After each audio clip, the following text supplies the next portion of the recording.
నమస్తే. ఇన్నాళ్ళు నన్ను సపోర్ట్ చేస్తూ, ఎంకరేజ్ చేస్తూ మీ ప్రేమని నాకు అందిస్తున్న ప్రతి ఒక్కరికి కృతజ్ఞతలు. అలాగే ఈ వీడియో కూడా ఖచ్చితంగా మీకు ఉపయోగపడుతుంది. లైక్, షేర్ అండ్ సబ్స్క్రైబ్ చేసి మీ సపోర్ట్‌ని నాకు అందించండి. అలాగే ఈ వీడియో పట్ల మీకున్న అభిప్రాయాన్ని కామెంట్ సెక్షన్‌లో కామెంట్ చేసి తెలియజేయండి. ఇప్పుడు వీడియోని చూద్దాం. నమస్తే. Welcome to our channel. నేను కుప్పా పద్మిని. ప్రస్తుతంతో పాటు వేదిక ఆస్ట్రాలజర్ అవినాష్ దాస్ ఉన్నారు. మాట్లాడదాం. అవినాష్ గారు నమస్తే అండి. నమస్తే అండి. నమో నమః. అవినాష్ గారు, అపమృత్యు దోషాలు ఉంటూ ఉంటాయి. మనం సర్వసాధారణంగా జన్మ చాట్‌లో గనుక చూస్తే ప్రిడిక్షన్స్ చెప్తూ ఉంటారు. అపమృత్యు దోషాలు ఉన్నాయి. సో, దాని నుంచి ఎంతో కొంత మనం పరిహారాలు చేసుకొని బయటపడాలి ఖచ్చితంగా. లేకపోతే చిన్న వయసులోనే మృత్యు రావటం అనంటే అది బాధాకరం కదా! ఎవరికీ అలా రాకూడదు. అలాగే ఇట్లా హాస్పిటలైజ్డ్ అయిపోవటం, హాస్పిటల్‌లోనే ఉండటం, ఒక్కొక్కసారి చేతికి అంది వచ్చిన కొడుకు యాక్సిడెంట్ అయ్యి వాడు కోమాలో ఉంటే ఆ పేరెంట్స్ బాధ వర్ణనాతీతం కదా! అట్లాంటి పరిస్థితి అసలు ఏ పేరెంట్స్‌కి రాకూడదు. అసలు అట్లాంటి పరిస్థితి రాకుండా ఉండాలి అంటే ఏం చేయాలి అవినాష్ గారు? అసలు ఎవరికి రాకూడదండి. అకాల మృత్యువు అంటారు. సో, అసలు ఫస్ట్ ఇది చాలా ఎమోషనల్ అయిపోయింది కాబట్టి ఫస్ట్ కొంచెం మనం థియరీ వైపు వెళ్ళిపోదాము. తర్వాత దీని మీదకి వద్దాము. షూర్. అసలు మనిషి చాలా గొప్పోడు. మనిషి చాలా పవర్ఫుల్. జననం, మరణం. జననం ఇచ్చేది గురువు, ప్రాణవాయువు. గురువు చాలా మంచోడు. ప్రాణవాయువు ఇస్తాడు. జీవితం మొదలవుతుంది. కానీ చావు అనేది అంత ఈజీగా రాదు. చాలా మంది రివర్స్ అనుకుంటారు. కానీ చావు అంత ఈజీగా రాదు. చావు రావాలంటే 3 స్టెప్పులు ఉంటాయి. పైన పెద్ద బాబా చిత్రగుప్తుడు రాయాలి. గురువుగారు వచ్చి చిత్రగుప్తుడు గురువుగారిని అడుగుతారు, ఎన్ని శ్వాసాలు రాశారు మీరు? 1,000,000 శ్వాసాలు రాశానండి. ఆహా, అయిపోయిందా 1,000,000 శ్వాసలు? ఆహా, టైం అయిపోయింది, అయితే తీసుకురావాలా ఇప్పుడు? ఓకే. చిత్రగుప్తుడు రాహా, బాబు నీకు అయిపోయింది బాబు, నీ టైము, ఇన్ని శ్వాసలు, నువ్వు ఇప్పుడు వచ్చేయాలి. చిత్రగుప్తుడు ఆ డాక్యుమెంట్ తీసుకొని సైన్ చేసి స్టాంప్ కొట్టి యముడికి ఇస్తాడు. యముడి పని ఏంటి? ఆ బర్రె మీద కిందకు వస్తాడు. కిందకి రాగానే రావాలంటే కింద నీ ఏరియా కాదు కదా, కింద ఏరియా పడిది కాల్ అంటే శని. ఆ డాక్యుమెంట్ పట్టుకుని యములోరు శనికి ఇస్తారు. సార్, నాకు చిత్రగుప్తులోరి డాక్యుమెంట్ ఇచ్చారండి, ఈ మనిషిది టైం అయిపోయింది, మరణం టైం వచ్చేసింది సార్, మీరు కొంచెం నాకు సైన్ చేసి ఇస్తే నేను అతన్ని పట్టుకొచ్చేస్తాను. అప్పుడు శని గారు ఆలోచిస్తారు, ఓహో వీడిని తీసుకెళ్ళిపోతా, ఒకసారి పరిస్థితి చూస్తాను. ఇప్పుడు యానిమల్లో రణబీర్ కపూర్ ఉన్నాడు. సంకల్పం ఉంది బతకాలని. చావు వచ్చేసింది, చిత్రగుప్తుడు సైన్ చేశాడు, యముడు వచ్చేసాడు బర్రేసుకొని. కానీ సంకల్పం ఉంది బతకాలని. బాబు, నేను సైన్ చేయలేనమ్మా ఈ డాక్యుమెంటు, నా వల్ల కాదు. శని చెప్తాడు, నా వల్ల కాదమ్మా. అక్కడ ఆడు శని అంటే కర్మ, ఆడికి విపరీతమైన కర్మ ఉంది. వాళ్ళ నాన్నగారికి చంపిన వాళ్ళని వాళ్ళ నాన్నగారిని బుల్లెట్తో ఎవరినో కాలుస్తారు, వాళ్ళందరినీ వీడు కొట్టాలి, చంపాలి. నేను సైన్ చేయలేనమ్మా నీకు, నువ్వు వెళ్ళిపో బాబు యముడు, నువ్వు నాకు మళ్ళీ కనిపించక వెళ్ళిపో.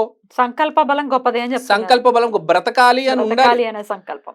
చాలా మంది ఐసీయూలో ఉన్నప్పుడు వెళ్ళి చెప్తారు కొంతమంది, నువ్వు ఊపిరి పీల్చడానికి ట్రై చేయి, ఓడిపోయావో అని అనుకోకు. సబ్ కాన్షియస్ మైండ్ నేను బతకాలి బ్రతకాలి అనుకో. ఊపిరి చాలా మంది వెంటిలేటర్ మీద రాగానే ఊపిరి పీల్చడం మానేస్తారు. ఊపిరి పీల్చడానికి ట్రై చేయి, నేను బ్రతుకుతాను అని సబ్ కాన్షియస్ మైండ్లో ఫిక్స్ అవ్వు. అలానే చాలా మంది ఐసీయూ నుంచి బయటికి వస్తారు.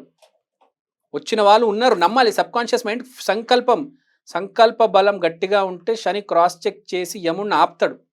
ఈ యముడు ఎలా అంటాడంటే, చంపడానికి కూడా ఇప్పుడు శని ఫిక్స్ అయిపోయినా చంపడానికి వచ్చినప్పుడు 2-3 ప్రయత్నాలు చేస్తాడు. ఫస్ట్ ఒక లిఫ్ట్లో ట్రాప్ చేయడము, ఒక కార్లో చిన్న ట్రై చేస్తుంటాడు. First attempt, second attempt, third attempt. వాడికి ఎక్కడ ఛాన్స్ దొరికితే అక్కడ తీసుకెళ్ళిపోదాం అనుకుంటాడు. అలాంటి టైంలో మనం ఏం చేయాలంటే, బేసిక్ గా శని అంటే కాళీదేవి. మన కారులో ఎప్పుడైనా కాళీదేవి బొమ్మ పెట్టుకోవాలి కంపల్సరీ. ప్లస్ హెల్త్ బాగాలేనప్పుడు కాళీదేవికి పూజించాలి, శని గ్రహానికి పూజించాలి. ఎందుకంటే ఫైనల్ గా సైన్ చేసేది శని, చావు ఇచ్చేది శనినే. శని అవును ఓకే అంటేనే తీసుకెళ్ళిపోయేది యముడు. ఫ్రాంక్ జననం ఇచ్చేది గురువు, చావు ఇచ్చేది శని. కుజుడిని మీరు ఇంక్లూడ్ చేయరా? కుజుడిని ఇంక్లూడ్ చేయట్లేదు, కుజుడు లేడు ఇక్కడ. సో మీరు చావు, ఇప్పుడు గురువు అయితే అయిపోయిందండి, జన్మం ఇచ్చాడు. మీరు ఇప్పుడు చావు దగ్గర గురువుని పూజిస్తే యూజ్ లేదు.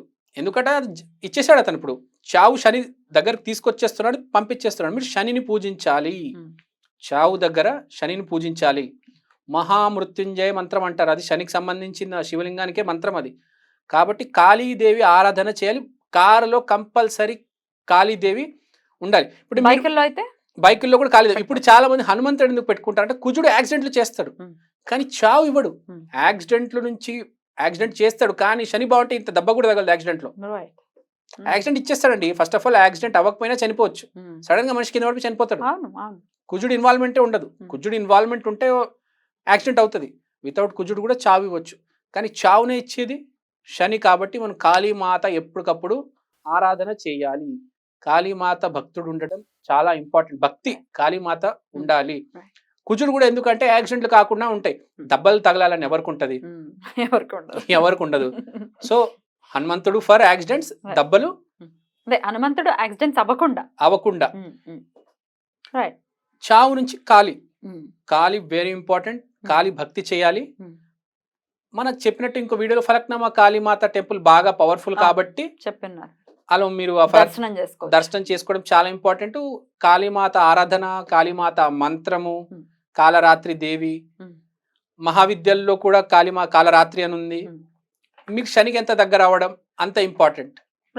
సో శనివారం రోజు చేసుకుంటే చాలా మంచిది.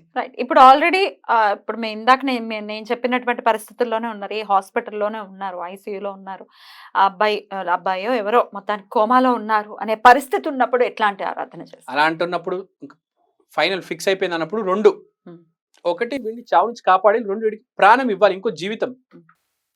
ఒక జీవితం గురువు ఇచ్చేశాడు, మళ్ళీ రెండో జీవితం దత్తాత్రేయ, రెండో జీవితం కోసం.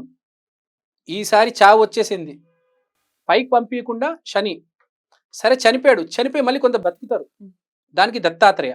ఫస్ట్ ఈ జన్మనే ఆపేద్దాం. ఇక్కడ కొందరికి పునర్జన్మ వచ్చిందండి, నేను చనిపోయానండి, మళ్ళీ ఇది నా కొత్త జీవితం అండి అంటూ ఉంటారు. కాబట్టి కాళీతో పాటు దత్తాత్రేయ చేయండి. ఫస్ట్ బాలేనప్పుడు కాళీ చేయండి, కొంచెం ఇంప్రూవ్మెంట్ వచ్చిన తర్వాత దత్తాత్రేయ చేయండి. దత్తాత్రేయ ఆరాధన చాలా ఇంపార్టెంట్. కాళీ ఆరాధన కూడా ఈక్వల్ ఇంపార్టెంట్.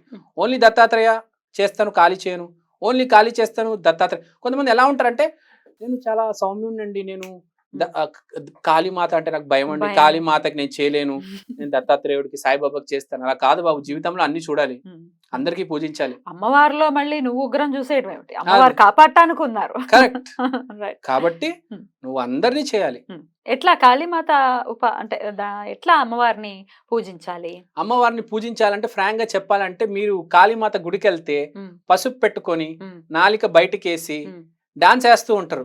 కాళీమాతకు చాలా ఇష్టం. మీరు కూడా ఫలక్నామా కాళీమాత దగ్గరికి వెళ్తే అమావాస్య రోజు తెగ డాన్స్ వేస్తూ ఉంటారండి. నాలిక బయట పెట్టేసి చేతులు పైకి ఎత్తేసి పసుపు పెట్టుకొని, మీకు అంత ధైర్యం ఉంటే, మీకు అంత ఇష్టం ఉంటే చేయండి, లేకపోతే అక్కడికి వెళ్ళి దండం పెట్టుకోండి చాలు, అది దీపం వెలిగించండి చాలు. ఇంతే ఆరాధన అంటే, ఇంతే మననం చేసుకోవటం కూడా. అమ్మ కాపాడు, ఖచ్చితంగా కాలస్వరూపంగా ఉంది కాళీదేవి కాబట్టి ఖచ్చితంగా కాలంలోనే, మరి మృత్యు రావాలన్నా కాలంలోనే రావాలి, జనం రావాలన్నా కూడా కాలంలోనే రావాలి. కరెక్ట్. రైట్.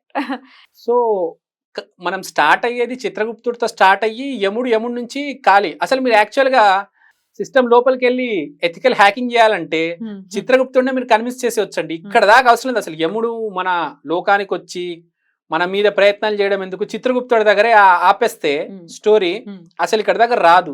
కాబట్టి చిత్రగుప్తులు వారి అంటే పెద్ద బాబా అంటారు మన తెలంగాణలో. పెద్ద బాబా టెంపుల్ కి వెళ్ళి పూజించండి. హైదరాబాద్ లో చంద్రయాన్ గుట్ట అక్కడెక్కడో ఉంది, హైదరాబాద్ లో ఒకటి టెంపుల్ ఉంది చంద్రయాన్ గుట్ట దగ్గర. ఆల్మోస్ట్ మీరు గూగుల్లో కొట్టినా వస్తుంది, చాలా పెద్ద టెంపుల్. అక్కడికి వెళ్ళి మీరు ఆరాధన చేయండి. చిత్రగుప్తుడికి ఎంత ఆరాధన చేస్తే అతనికి చాలా ఇష్టం. ఎందుకంటే చాలా మందికి తెలియదు అసలు చిత్రగుప్త టెంపుల్ ఉంది, వెళ్ళాలి అని. చిత్రగుప్తుల వారికి టెంపుల్ ఉంది, బ్రహ్మ వారికి టెంపుల్ ఉంది. బ్రహ్మకి చిత్రగుప్తుడికి మనం ఆరాధించాలి. ఎవరికైనా దైవ స్వరూపానికి ఆరాధన చేయాలని ఉంటది. కాబట్టి ఎవరిని ఇగ్నోర్ చేయకూడదు. బ్రహ్మతో కూడా మనకు పని ఉంటది. చిత్రగుప్తులు కూడా చాలా ఇంపార్టెంట్. చిత్రగుప్తుల వారికి కూడా ఆరాధన చేయాలి, బ్రహ్మకు కూడా చేయాలి. ఎందుకంటే సృష్టికర్త అతనే బ్రహ్మ, మన అకౌంట్లు చూసుకునేది చిత్రగుప్తుడు. కాబట్టి ఆ చిత్రగుప్త టెంపుల్కి వెళ్ళండి, ఆరాధన చేయండి. చాలా మంచి టెంపుల్. మీరు హ్యాకింగ్ చేయాలి, మీ జీవితం లైఫ్ స్పాన్ పెంచాలి, ఇవన్నీ హ్యాపీగా మీరు అడ్జస్ట్ చేసుకోవచ్చు. అతనితో వెళ్ళండి, పూజించండి. అద్భుతం. సో కాళీమాత ఆరాధనే దీనికి సరైన సమాధానం అని చెప్తుంది, అంతేనా? అంతే అండి. రైట్. చాలా బ్యూటిఫుల్ గా ఎక్స్ప్లెయిన్ చేశారు అవినాష్ గారు. Thank you so very much. నమస్తే.